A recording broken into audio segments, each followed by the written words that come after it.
It's really interesting to be a woman and to get to 45 and to not be married yet and to not have kids, especially when you have just pushed out your 5th kid on television. You start hearing crazy stuff like, oh, you know what, sweetie, you just haven't found the right guy yet, or what are you gonna do? Or, oh, you poor thing. Why is someone like you still single? Have you ever thought of having kids? Or, you know what, why don't you just have a kid on your own? It's never ending.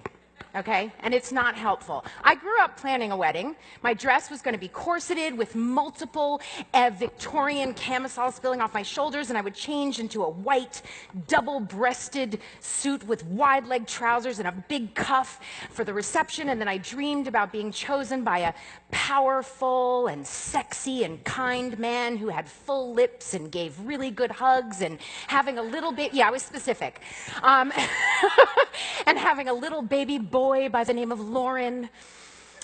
But I also dreamed of winning an Oscar, being on the cover of magazines, and making a difference in the world, and helping women find our voices.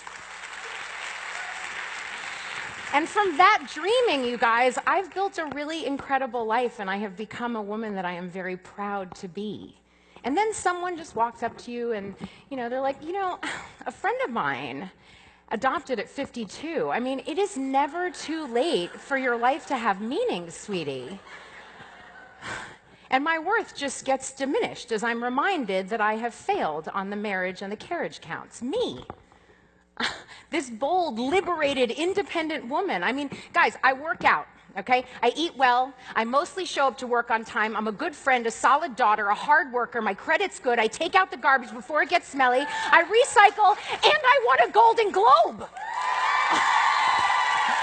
I mean, I'm killing it. So why? Why? Why do I get snagged this way? And as if all that I've done and everything that who I am doesn't matter. And I look back and I think about all the ways that we're told that those 2 hashtag goals, being chosen and having kids, are what makes you worthy. I mean, nursery rhymes, fairy tales, books, movies, 16 Candles, every love song, and yeah, 16 Candles, that was a good one. And even Blackish are reiterating this narrow story of husband plus child equals woman. And by the way, that doesn't discount anyone who has a husband and a child. This is just my version of the narrow way that I am undermined. Oh, and by the way, it's not just, fairy tales and books. The patriarchy. Yeah. The patriarchy is not pleased with me right now. I am failing at my function. And let me tell you, Mike Pence, yeah, excuse my French, but he's fucking confused by me right now. And frankly, I often get a little bit confused. Here's something that I've done way more times than I care to admit, trying to gather the courage to tell my ex, whom I love, by the way, that I want to date other people, even though we're no longer together and we're broken up. Yeah. And during the last bout of doing just that, I did what enlightened ladies do, and I got out my journal, and I'm sitting there, and I'm free writing, and maybe I'm having a conversation with my inner child, and I write down these words: my life is mine. My life is mine. Those words stopped me in my tracks. And honestly, they brought tears to my eyes. It seems so obvious, but obviously it wasn't, because I have not been living my life as if it was my own. I mean, to a certain extent, yes. Yes, I have. But on a deep level, no. So if my life is actually mine, then I have to really live it for myself. I have to put myself first and not be looking for permission to do so. But when I put myself first, what comes back at me from very well-meaning people, men sometimes, social media, random ladies at the gym, Mike Pence, whomever, they tell me in all sorts of ways that I am being selfish, pushy, aggressive, controlling, relentless, stubborn, a slut, a nag, oh, and my favorite, a ball breaker. Because God forbid a few balls get broken. So when we put ourselves first by doing things like saying no, speaking up, sleeping with who we want, eating what our bodies intuitively tell us to eat, wearing training bras instead of push-up bras, Posting a picture without using Facetune, so bold. We are condemned for thinking for ourselves. It's funny. Because it's like a crazy thought. Like, who the heck would do that? You gotta smooth. Sorry. Or I like to tap. Tap. So it looks real. Just tap it. Sorry. Okay. We are condemned for thinking for ourselves, being ourselves, for owning our experiences, our bodies, and our lives. By the way, I purposefully have one earring on. This one was messing with the mic, but I really didn't want to lose the look, okay? All right. That kind of boldness is seen as threatening and scary, and it's certainly not what the patriarchy had in mind. So join me for a moment and imagine, what would it be like for women to completely own our power? To have agency over our own glory, our sexuality, and not in order to create a product or to sell it or to feel worthy of love or to use it as a tool for safety, but instead as a way of being. Imagine that. Truly owning our own power, agency, and sexuality. Especially in this moment, in all its volatility, with all that is happening as the pussy grab tree is being shaken and grabbers are dropping like rotten fruit. At the same time as all of that, all the volatility, there's this surge of empowerment happening. Black Lives Matter, Black Girl Magic, the Women's March, Me Too. I mean, me too. You too? I am trying to gather all this energy around me and step into it and match that with the realization that my life is mine. My I am a chooser 45-year-old life is mine. And it's no coincidence that these two forces are meeting at the same time, and here I am sorting out what my life looks like when it's fully mine. And honestly, it takes a certain kind of bravery.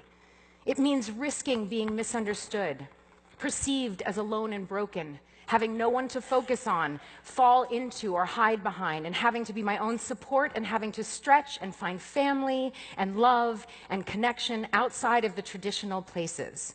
But that's something that I want to do. I want to be the brave me, the one whose life is my own. And that also means that I'm going to have to break an agreement that I didn't really officially agree to sign in the first place, a little document that was drawn up by a bunch of old white guys in a back room, the same group of white guys in that back room that passed laws about our reproductive health and choices without us being there. And that agreement says that we are here to be of service to others, that our destiny as women is to live in the shadow of men, that we are simply objects of desire, and that we are willing to have our voices stifled again and again by the misogyny of our culture. Well, listen here, ladies. I'm tearing it up. It's going bye-bye! And I am drawing up a new one. And my terms are this: I am going to own my experiences and my training bras. I'm going to pay attention to the reality of my life and the audacity of my dreams instead of the expectation of what I was raised with.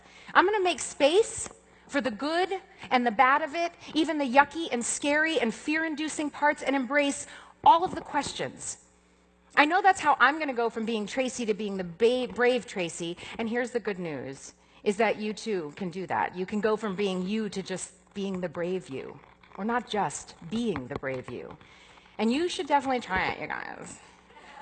Like, if you haven't already, because I have a feeling, I mean, I see some gorgeous sparkles out there, like I see some amazing faces. I have a feeling you guys have tried this, because brave and brave you is beautiful. And not beautiful like your hair is all did and your brows are clean, because when I think of beautiful, I think of a tree.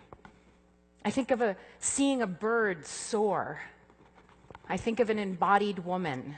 I think of my mom standing there in the Diana Ross stance, right? In her glory stance, saying, "This is me," heart open, hair big, sexual, powerful, and full of all of her agency. Beings at the height of their own resonance, their own selfness, fully in bloom. That's what bravery and beauty looks like. But most of all, because the brave me reminds me that I am complete just as I am, not in relation to anything else, just wholly and fully me.